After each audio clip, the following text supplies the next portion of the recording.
Hello and नमस्कार, आप सभी का स्वागत है Suresh first official YouTube channel पर। वीडियो को लाइक जरूर करें और चैनल को सब्सक्राइब जरूर करें।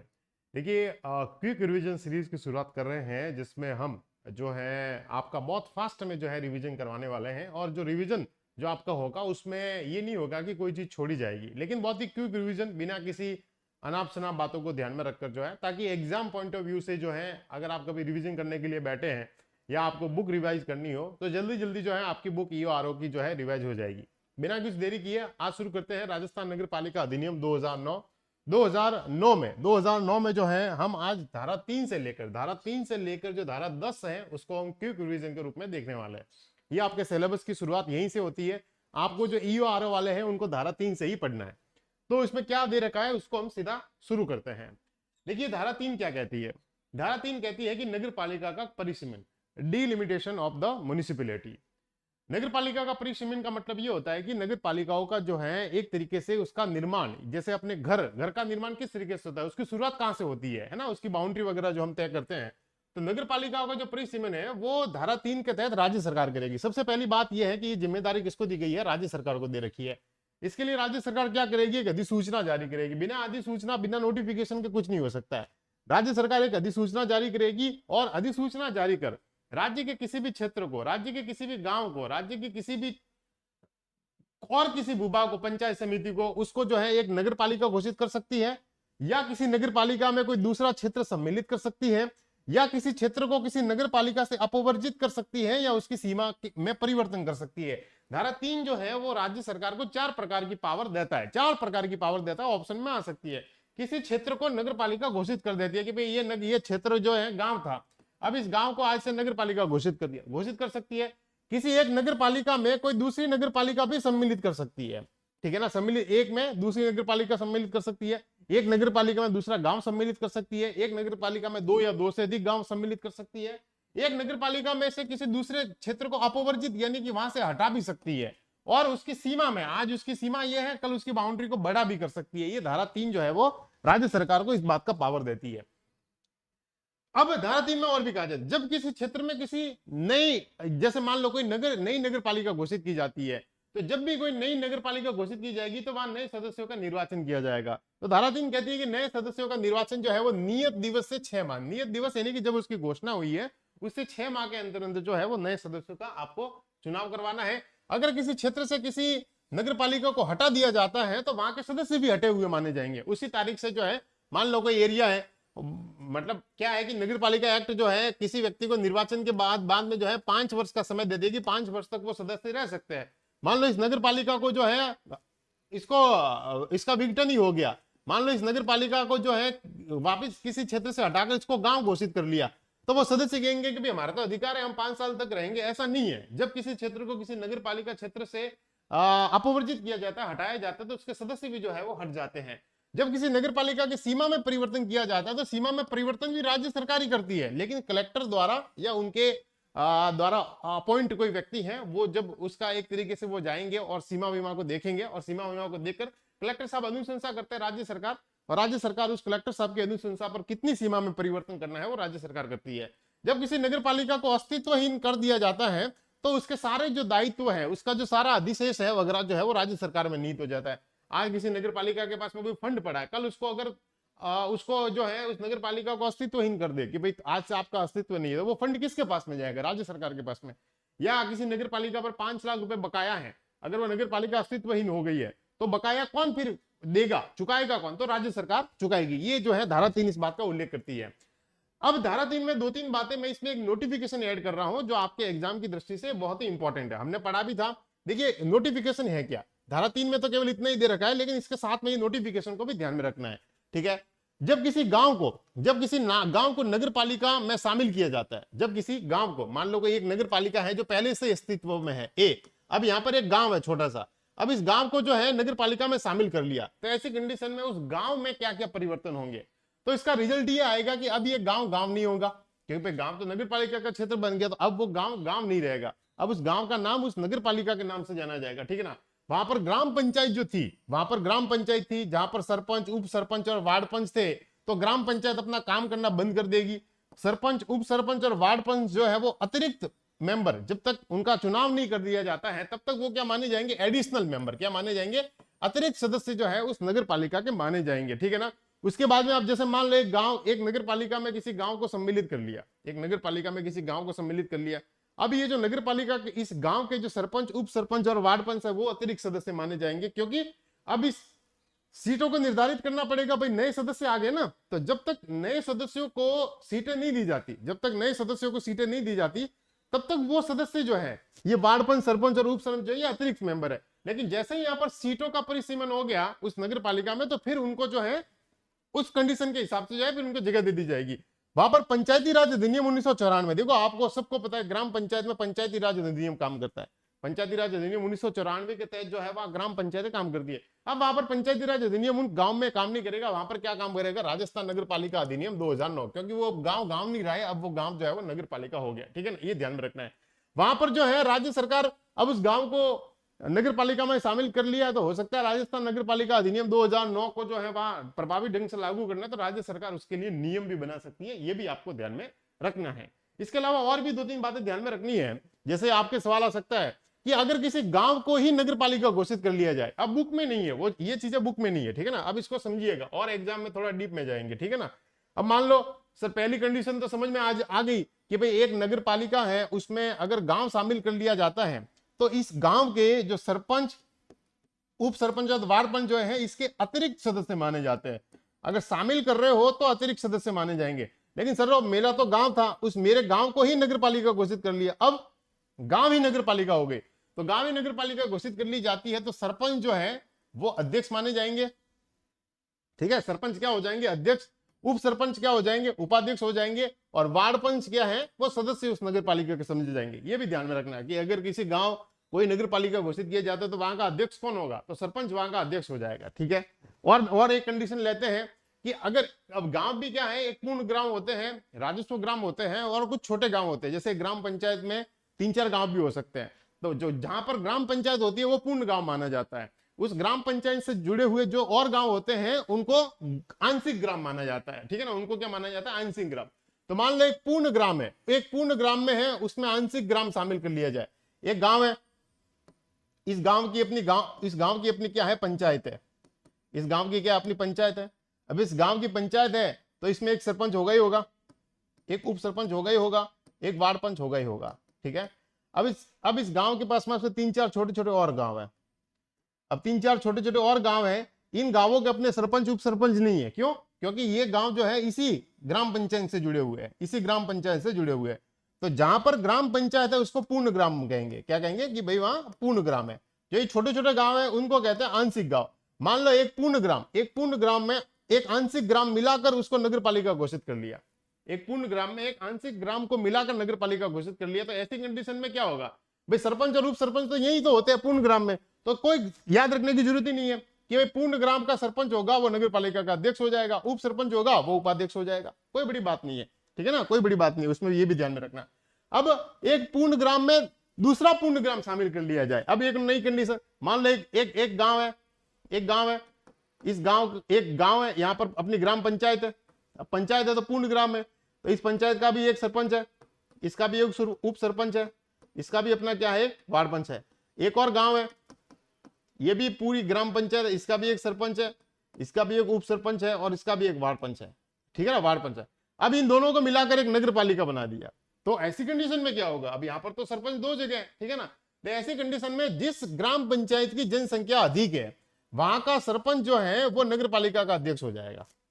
मान लो इस इसकी जनसंख्या ज्यादा है तो इसका जो सरपंच होगा वो अध्यक्ष बन जाएगा, और जनसंख्या द्वितीय वाला है यानी कि द्वितीय इसकी होगी तो इसका जो सरपंच होगा वो उपाध्यक्ष हो जाएगा, इसका सरपंच उपाध्यक्ष और इसका सरपंच क्या होगा, अध्यक्ष, ठीक है ना। ये भी कंडीशन है तो थोड़ा ध्यान में रखना है, एग्जाम पॉइंट ऑफ व्यू से थोड़ा ये टेक्निकल है लेकिन आपको जनसंख्या वाला कंसेप्ट ध्यान में रखना है। 2 या 2 से अधिक पूर्ण ग्राम पंचायतों में एक या अधिक से आंशिक गांव, यहां पर कोई दिक्कत ही नहीं है। पूर्ण ग्राम मान लो 2 ले लिए, मान लो 4 ले लिए, 4 पूर्ण ग्राम है और ये आंशिक गांव है, तो आंशिक गांवों का तो कोई लेना देना नहीं है भाई, इनके तो ये तो कोई लेना देना नहीं है। लेकिन यहां पर तो मान लो यहाँ का एक सरपंच है, यहाँ का एक सरपंच है, यहाँ का एक सरपंच है, यहाँ का अब 4 पूर्ण ग्राम होंगे, तो जिस पूर्ण ग्राम की जनसंख्या अधिक है वहां का सरपंच अध्यक्ष हो जाएगा और कंसेप्ट वही है। सेकंड जनसंख्या वाला वहां का क्या हो जाएगा, उपाध्यक्ष। आंशिक वालों का तो कोई लेना देना नहीं है, ठीक है ना, कोई लेना देना है ही नहीं है, ये ध्यान में रखना है। धारा 3 यहां पर आकर जो है धारा 3 अपनी कंप्लीट हो जाती है। क्विक रिवीजन में आपको ये चीजें ध्यान में रखनी है। धारा 4 क्या कहती है, धारा 4 कहती है कि नगर पालिका अधिनियम 2009 के कुछ प्रावधानों को लागू करने से नगर पालिका बोर्ड को छूट, कि हो सकता है जहां पर राजस्थान नगर पालिका अधिनियम 2009 जहां पर लागू किया है, जिस क्षेत्र में लागू किया है उस क्षेत्र में नगर पालिका एक्ट की सारी धाराएं लागू नहीं की जा सकती है, तो राज्य सरकार जो है वहां पर कुछ छूट दे सकती है। ये पावर किसको दी गई है, राज्य सरकार को छूट दे गई है। राज्य सरकार वहां अधिसूचना लाएगी और अधिसूचना द्वारा छूट दे सकती है। जब छूट दे दी गई है तो उस क्षेत्र में और क्या होगा, उस क्षेत्र के लिए राज्य सरकार कोई विशेष नियम भी बना सकती है। ये भी पावर जो है वो धारा 4 के तहत राज्य सरकार को दी गई है, ये भी आपको ध्यान में रखनी है। धारा 5 कहती है नगर पालिका की स्थापना एवं निगम, एस्टैब्लिशमेंट ऑफ म्युनिसिपैलिटी और कॉर्पोरेशन ऑफ म्युनिसिपैलिटी, ठीक है ना। नगर पालिका, देखो नगर पालिका जहां भी वर्ड आता है ना वहां पर 3 चीजें होती है। नगर पालिका का मतलब नगर पालिका मत समझिए, नगर पालिका में एक नगर पालिका बोर्ड होता है, और अपन जो कहते हैं ना नगर पालिका, एक्चुअल में वो एक नगर पालिका बोर्ड होता है, ठीक है ना, म्युनिसिपल बोर्ड इसको कहते हैं। एक होता है नगर परिषद, म्युनिसिपल काउंसिल, ठीक है ना, म्युनिसिपल काउंसिल। एक होता है नगर निगम, म्युनिसिपल कॉर्पोरेशन। नगर पालिका जो बोर्ड है वो हमेशा ट्रांजिशनल एरिया में होगा। कहां पर होगा, संक्रमणशील एरिया में। ट्रांजिशनल एरिया में एक नगर पालिका बोर्ड स्थापित किया जाएगा। जहां पर भी नगर पालिका बोर्ड स्थापित किया जाएगा कौन करेगी, राज्य सरकार। तो नगर पालिका बोर्ड एक कॉर्पोरेशन निकाय होगा, एक निगमित निकाय होगा, हमेशा एक कॉर्पोरेशन बॉडी होगी। वहां पर उसका एक शाश्वत उत्तराधिकारी होगा। शाश्वत उत्तराधिकारी का मतलब नगर पालिका का जो पावर होता है वो किसमें होता है, वहां के अध्यक्षों में निहित होता है, ठीक है ना। वो अध्यक्ष जो है वो शासन करते हैं। अगर अध्यक्ष जो है वो 5 साल के लिए आता है, जब तक नगर पालिका का जितना कार्यकाल होता है उतना ही अध्यक्ष का होता है। अगर नगर पालिका विघटित होगी तो अध्यक्ष भी विघटित हो जाएंगे, ठीक है ना। तो उसका एक शाश्वत उत्तराधिकारी, मतलब नए फिर अध्यक्ष आएंगे, 6 महीने में चुनाव करवाने पड़ेंगे। तो ऐसा नहीं होगा कि अध्यक्ष होगा वो आजीवन होगा, जैसे उसका एक उत्तराधिकारी होता जाएगा, ठीक है ना। उसकी एक मोहर होगी जिससे उसको जाना जाएगा और उस पर वाद किया जा सकता है या ये भी वाद चलाया जा सकता है। मतलब ये एक लीगल बॉडी भी है, कहने का मतलब ये क्या है, लीगल बॉडी है।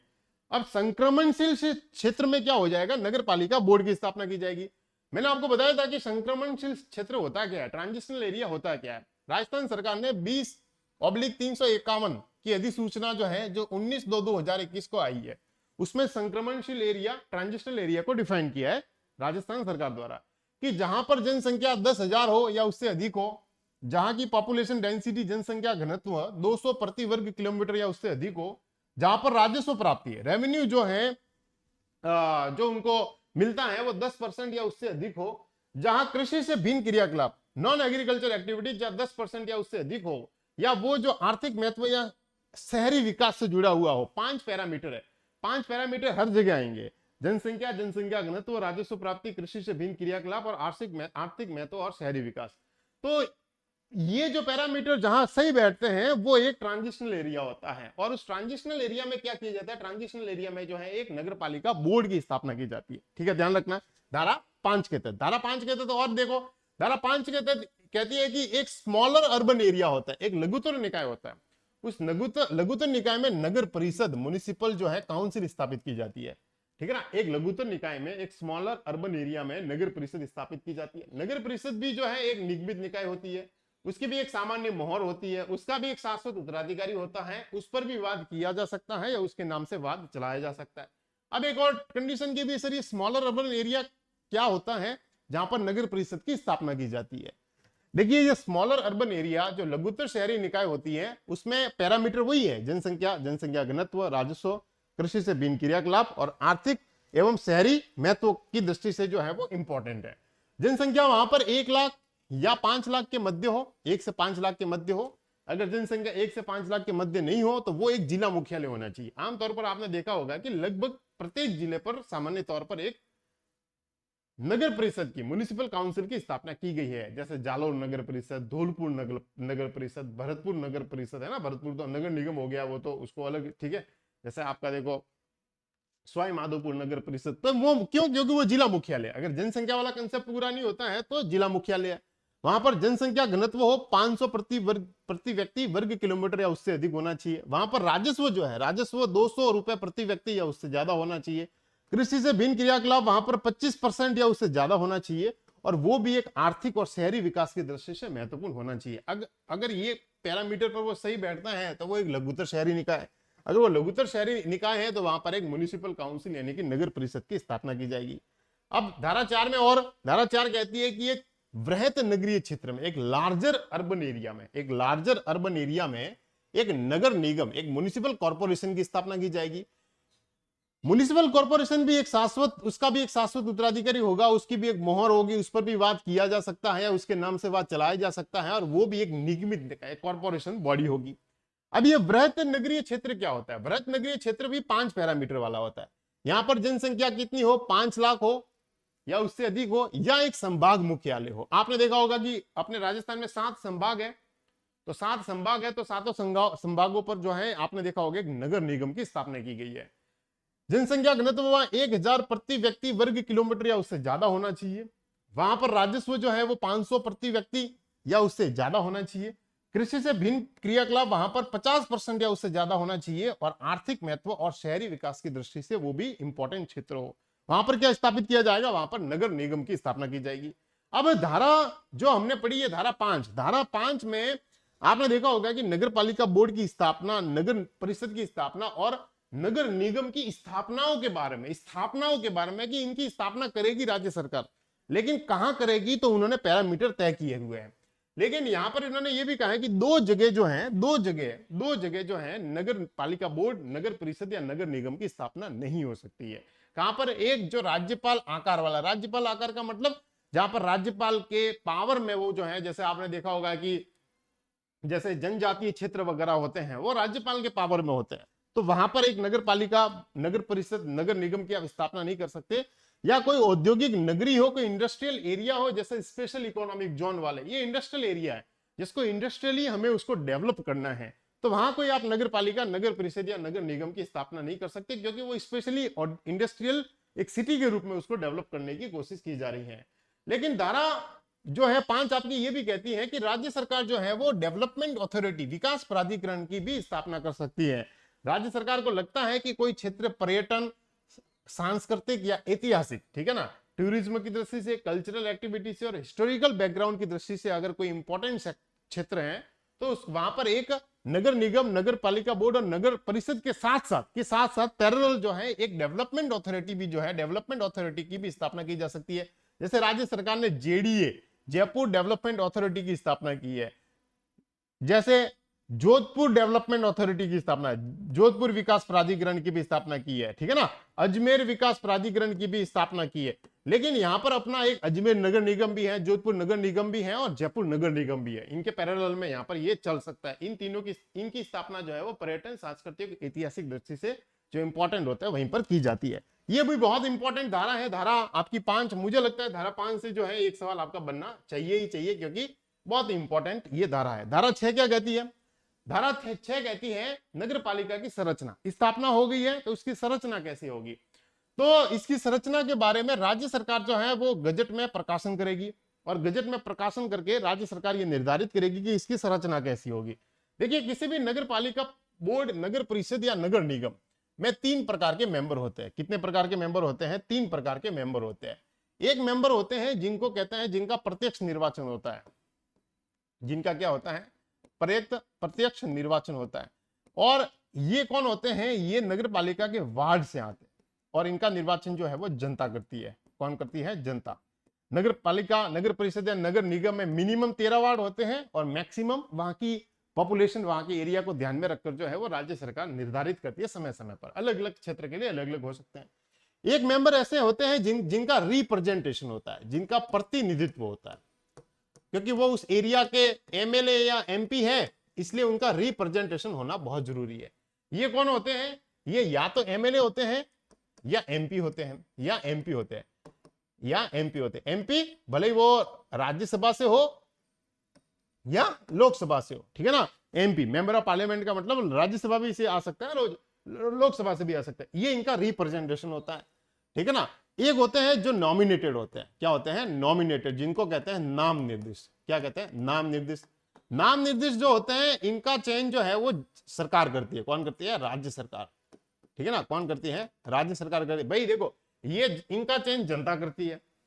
ये चूंकि ये उस एरिया के, या इनका एरिया, किसी एमएलए का एरिया किसी नगर पालिका, नगर परिषद, नगर निगम में आता है, किसी एमपी का एरिया किसी नगर परिषद, नगर निगम में आता है, तो उस एरिया में आता है तो वो वहां पर जाकर अपना रिप्रेजेंटेशन देंगे। इसके लिए राज्य सरकार को इनको चुनना नहीं है, वो इनके एमएलए एमपी होने से ही वो अपना रिप्रेजेंटेशन दे सकते हैं। ठीक है ना।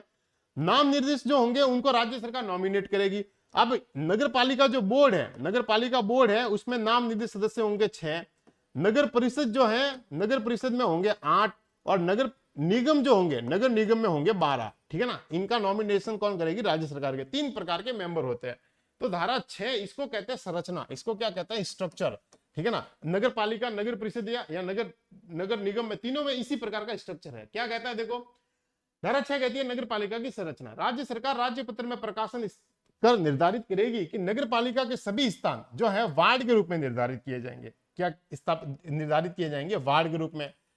इन वार्डों को प्रादेशिक निर्वाचन क्षेत्र के रूप में गिना जाएगा। वहां पर प्रत्यक्ष निर्वाचन द्वारा जनता उनको जो है चुनेगी, और मिनिमम वार्ड वहां पर कितने होंगे? 13। मैक्सिमम ज्यादा हो सकते हैं, मिनिमम कितने होंगे?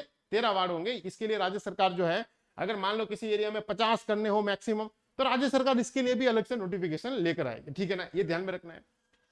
इसके अलावा कुछ जो होंगे जिनका रिप्रेजेंटेशन होगा। क्या होगा? प्रतिनिधित्व होगा। जैसे एक विधानसभा का सदस्य, एक एमएलए है, इस एमएलए का प्रतिनिधित्व एक नगर पालिका बोर्ड में होगा, नगर परिषद में होगा और नगर निगम में होगा, और इसको वोट देने का अधिकार होगा। एक एमएलए जो है वो नगर पालिका, नगर परिषद और नगर निगम में जाएगा, बैठकों में भाग लेगा, और वहां पर वोटिंग देने का भी उसको अधिकार दिया गया है। इस पर नगर पालिका के जो क्वालिफिकेशन वाले रूल है, जो अहर्ता वाले रूल्स है, वो इस पर लागू नहीं होते हैं, या निहिरता वाले रूल जो है इस पर लागू नहीं होते हैं। चूंकि ये एक एमएलए है, बस एमएलए के रूप में चुना गया है, तो वो नगर पालिका में आकर वहां की बैठकों में भाग ले सकता है, नगर निगम की, नगर परिषद की बैठकों में भाग ले सकता है, और उसको मत देने का अधिकार दिया गया है। एक लोकसभा का मेंबर जो होगा, एक एमपी जो होगा, ये एमपी जो है ये नगर परिषद का और नगर निगम का जो है वो सदस्य माना जाएगा। वो वहां जाएगा, वहां पर अपने सदस्य का मतलब वहां का प्रतिनिधित्व, वो अपना प्रतिनिधित्व नगर परिषद और नगर निगम में देगा, वहां की बैठकों में भाग लेगा, और उसको भी मत देने का अधिकार दिया गया है। इसको भी इस पर भी जो है क्वालिफिकेशन या डिस्क्वालिफिकेशन के रूल्स जो है वो इस पर लागू नहीं होते हैं, क्योंकि वो एक एमपी है, तो एमपी होने के नाते ही जो है वो नगर निगम या नगर परिषद की बैठकों में जा सकता है और वहां पर वोट दे सकता है। कुछ होंगे जिनको नाम निर्दिष्ट सदस्य गया है, नाम निर्दिष्ट, ठीक है, नॉमिनेटेड मेंबर कहा गया। नॉमिनेटेड मेंबर जो होंगे उनको जो है राज्य सरकार जो है चुनेगी। ठीक है ना। नगर पालिका बोर्ड में जो है नॉमिनेटेड मेंबर 6 होंगे, नगर परिषद में, म्युनिसिपल काउंसिल में 8 होंगे, और नगर निगम में जो है वो 12 सदस्य होंगे। ठीक है ना। ये कौन होंगे? जिनको नगर पालिका प्रशासन का विशेष ज्ञान हो, स्पेशल नॉलेज रखते हो नगर पालिका के एडमिनिस्ट्रेशन। ऐसा नहीं होगा राज्य सरकार किन्हीं को भी लगेगी। इनको वोट देने का अधिकार नहीं होगा, इनको वोट देने का अधिकार बिल्कुल भी नहीं होगा, लेकिन इन पर जो है क्वालिफिकेशन और डिस्क्वालिफिकेशन के रूल इन पर लागू होंगे कि भाई राज्य सरकार किसी अपराधी को नगर पालिका, नगर परिषद या नगर निगम का नॉमिनेटेड मेंबर नियुक्त नहीं कर सकती है। वहां पर इन पर जो है वो लागू रहेंगे वो रूल्स की भाई, जैसे मेयर और जो अध्यक्ष वगैरह बनते हैं, जो किसी नगर पालिका, नगर परिषद, नगर पार्षद बनते हैं, वो रूल्स जो है इन पर लागू होंगे। इनको उनकी जो है क्वालिफिकेशन वाले रूल्स को मानना पड़ेगा। ठीक है ना। नाम निर्दिष्ट जो सदस्य हैं इनकी नियुक्ति चूंकि राज्य सरकार करती है, तो राज्य सरकार इनको कभी भी वापस भी बुला सकती है, प्रत्याहित यानी वापस भी बुला सकते हैं। नाम निर्दिष्ट सदस्य को मत देने का अधिकार नहीं है। एक व्यक्ति इसमें दिव्यांग होगा। नाम निर्दिष्ट सदस्य जो 6 चुने जाएंगे तो उसमें एक दिव्यांग होगा, नगर परिषद में 8 चुने जाएंगे तो उसमें दिव्यांग होगा, नगर निगम में 12 चुने जाएंगे तो उसमें दिव्यांग होगा। इस पर धारा 24 और 35 लागू होंगी। धारा 24 और 35 जो है वो आगे आएगी, उसमें वही है कि इन पर जो क्वालिफिकेशन वाले रूल्स जो है वो इन पर लागू होंगे। इनको वो सदस्य के रूप में इस तरीके का उनको जो है अपना पद निर्धारित करना पड़ेगा। धारा 24 में निहिरताएं दे रखी है, और धारा 35 में जो है भ्रष्ट आचरण या निर्वाचन संबंधी अपराध जो है वो नहीं किया जाना चाहिए। अगर किसी व्यक्ति ने कभी इलेक्शन लड़ा हो, पार्षद या मेयर वगैरह का, और उसमें किसी में निर्वाचन अपराध या भ्रष्ट आचरण किया हो जिसके कारण उसको 6 वर्ष तक सजा हुई हो, या मैं कहूंगा कि अगर उसको डिस्क्वालीफाई किया हो और 6 वर्ष तक वो अयोग्य घोषित हो गया हो तो ऐसे व्यक्ति को नाम निर्देश सदस्य के रूप में जो है वो नियुक्त नहीं किया जा सकता है, ठीक है ना। अब इसमें दो तीन बातें और भी है रिजर्वेशन के बारे में, कि जो भी सीटें भरी जाएगी, जो भी ये जो प्रत्यक्ष निर्वाचन द्वारा सीटें भरी जाएगी, इसमें रिजर्वेशन दिया गया महिलाओं को, एससी एसटी को और ओबीसी को रिजर्वेशन दिया गया है। एससी एसटी को जो रिजर्वेशन दिया गया है वो उस क्षेत्र की कुल जनसंख्या में एसटी एससी का कितना अनुपात है।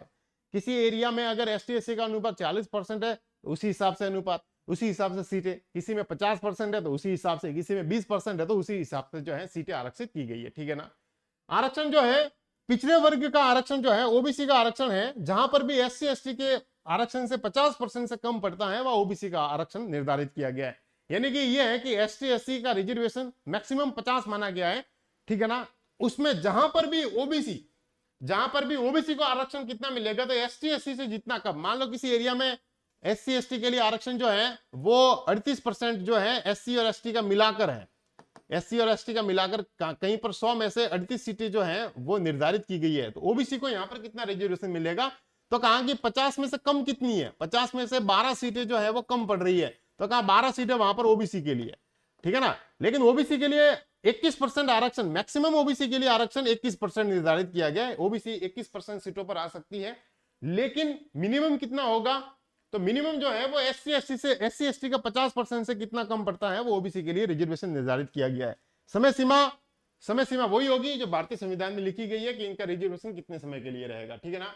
एसटी एससी जनसंख्या की सम्मिलित जनसंख्या का प्रतिशत उस नगर पालिका क्षेत्र की जनसंख्या के 70% से अधिक नहीं है, तो वहां पर एक सीटें ओबीसी के लिए एक्स्ट्रा जो है वो और निर्धारित करने की बात इन्होंने की गई है। डिटेल में मैंने आपको बता दिया था, ठीक है ना।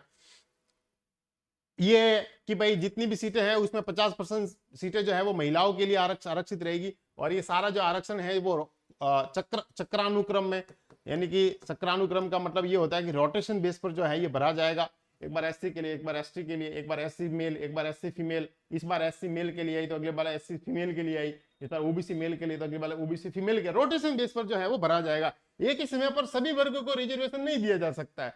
एक सीट जो है इस बार ओबीसी के लिए आई है कि भाई इस बार का जो है नगर पालिका का अध्यक्ष जो है वो या मेयर जो है वो ओबीसी मेल बनेगा, तो ओबीसी फीमेल तो अब नहीं बन सकती है ना, वो एसटी मेल तो नहीं बन सकता है, तो एसटी मेल या ओबीसी वाले ये कहे कि भाई हमें रिजर्वेशन इस साल नहीं दिया, तो कहा कोई नहीं है, रोटेशन बेस पर है, आपको अगले साल मिल जाएगा, ठीक है ना। रोटेशन बेस पर जो है रिजर्वेशन की व्यवस्था की गई है।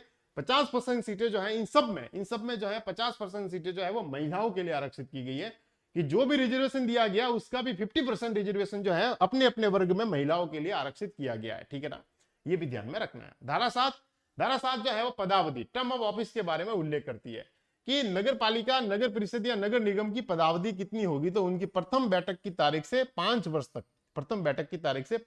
तक, यदि किसी नगर पालिका, नगर परिषद या नगर निगम को 5 वर्ष से पहले विघटित कर दिया जाता है तो फिर शेष अवधि के लिए विघटित कब किया जाता है, अगर किसी क्षेत्र में नगर पालिका, नगर परिषद या नगर निगम के 2/3 सदस्य जो है अपना पद रिक्त कर दे तो राज्य सरकार जो है वो ऐसी नगर पालिका, ऐसी नगर परिषद या नगर निगम को जो है विघटित कर सकती है। या किसी क्षेत्र में कोई नगर पालिका, नगर परिषद या नगर निगम है वो राज्य सरकार के आदेशों का पालन नहीं करे, वो नगर पालिका अधिनियम की सीमाओं से बाहर जाकर काम करे, वो जो है किसी प्रकार का ऐसा काम करे जिससे राज्य सरकार को लगता है कि उन्होंने अपनी कर्तव्यों का पालन नहीं किया है, तो राज्य सरकार ऐसी नगर पालिका, नगर परिषद, नगर निगम को भी विघटित कर सकती है। 2 कंडीशन में विघटित करती है। अगर किसी नगर पालिका, नगर परिषद या नगर निगम को विघटित किया जाता है तो फिर 6 माह में नए चुनाव करवाए जाएंगे, और वो जो नए चुनाव करवाने के बाद में जो नई नगर पालिका, नगर परिषद या नगर निगम होगी वो केवल शेष अवधि के लिए ही रहेगी। ऐसा नहीं होगा कि फिर वो 5 साल के लिए रहेगी। लेकिन अगर मान लो किसी नगर पालिका को विघटित किया जाता है, कोई नगर पालिका 5 वर्ष के लिए होती है, लेकिन किसी नगर पालिका को विघटित किया जाता है और शेष अवधि केवल 6 माह ही बची है या 6 माह से कम बची है, तो ऐसी कंडीशन में नए चुनाव जो है वो नहीं करवाए जाएंगे, फिर 5 साल खत्म होने के बाद में वापस सामान्य चुनाव करवाए जाएंगे, क्योंकि 6 माह ही बचे थे तो अब क्या बीच में चुनाव करवाने, मध्यावधि चुनाव नहीं होंगे, फिर नए चुनाव भी करवाए जाएंगे, ठीक है ना, जो सामान्य चुनाव होंगे। धारा 8 कहती है नगर पालिका शासन नगर पालिका में निहित होगा, कि municipal government to waste in municipality, और ये सारा जो शासन है वो उसके अध्यक्ष, कोई नगर पालिका, नगर परिषद या नगर निगम है वहां पर शासन किसके नाम से चलेगा, उनके अध्यक्षों के नाम से। नगर निगम में मेयर साहब, ठीक है, नगर परिषद में अध्यक्ष साहब, नगर पालिका में अध्यक्ष साहब, ये सारा शासन उनमें निहित होगा। वो किसी क्षेत्र में नगर, वहां पर कोई नगर पालिका पावरफुल है, पावरफुल है तो सारा पावर इनके पास में रहेगा, कहने की बात ये है, ठीक है ना, ये भी आपको ध्यान में रखना है। धारा 9 कहती है वार्डों में विभाजन, कि प्रत्येक नगर पालिका, नगर परिषद, नगर निगम है, वहां की कुल संख्या जो नियत कर दी गई है, वो नियत संख्या कितनी होगी, तो उसके कुल वार्ड के बराबर। कि कोई नगर पालिका में, मान लो कोई नगर पालिका है, तो नगर पालिका में आप कहोगे कि नगर पालिका में कुल कितनी सीटें है, तो आपको ना कुल कितनी सीटें, तो वो कहेंगे कि भाई यहाँ कितने वार्ड है, तो उन्होंने कहा कि भाई वार्ड 50 है, तो बस तो कहा कि 50 सीटें इस नगर पालिका में कितनी है, 50 सीटें, तो वहां की कुल नियत संख्या कुल वार्ड के बराबर है, ठीक है ना।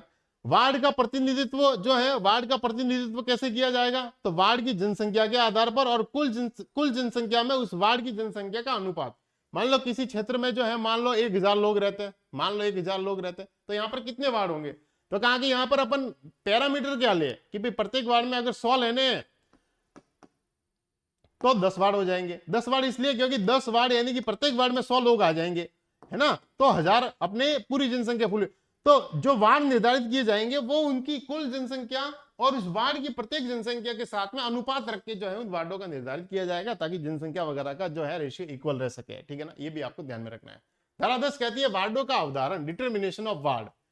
वार्डों का अवधारण, डिटर्मिनेशन कैसे करती है, राज्य सरकार करती है। कौन करती है, राज्य सरकार। राज्य सरकार आदेश द्वारा नगर पालिका के वार्डों का जो है डिटर्मिनेशन करती है।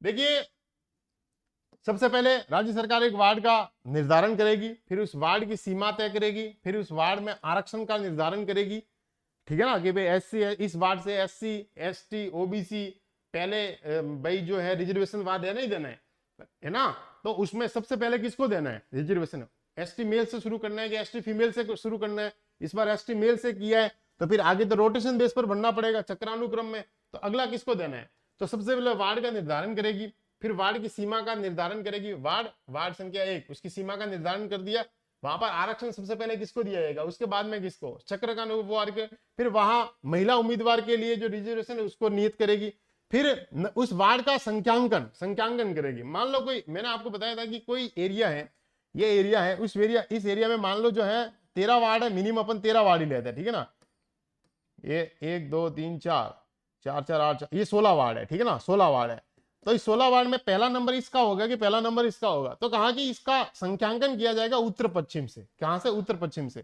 ये हो गया आपके उत्तर, ठीक है ना, नॉर्थ, और ये हो गया आपका वेस्ट, ये उत्तर पश्चिम है, तो संख्यांकन यहां से करेंगे, उत्तर, पहला इसका नाम आएगा, दूसरा इसका, तीसरा इसका, चौथा इसका, फिर उत्तर पश्चिम में आना पड़ेगा। ऐसा नहीं होगा यहाँ पर 5 6 7 8, फिर उत्तर पश्चिम में आना होगा, 9 10 11 12, फिर उत्तर पश्चिम में आना पड़ेगा, 13 14 15 और 16। तो यहाँ पर रहने वाला कहेगा कि मैं वार्ड 1 में आता हूँ, यहाँ रहने वाला कहेगा कि मैं वार्ड 12 में आता हूँ, तो इसका संख्यांकन जो है वो उत्तर पश्चिम कौन से किया जाएगा, ये भी आपको ध्यान में रखना है। अगर किसी राज्य सरकार जब भी वार्डों का अवधारण करती है, फिर उसके बाद में जो है राज्य सरकार अखबार वगैरह में उसको आता है, अगर किसी व्यक्ति को अगर ऑब्जेक्शन है तो वो 7 दिन में अपना ऑब्जेक्शन दे दे, 7 दिन में अपना ऑब्जेक्शन दे दे।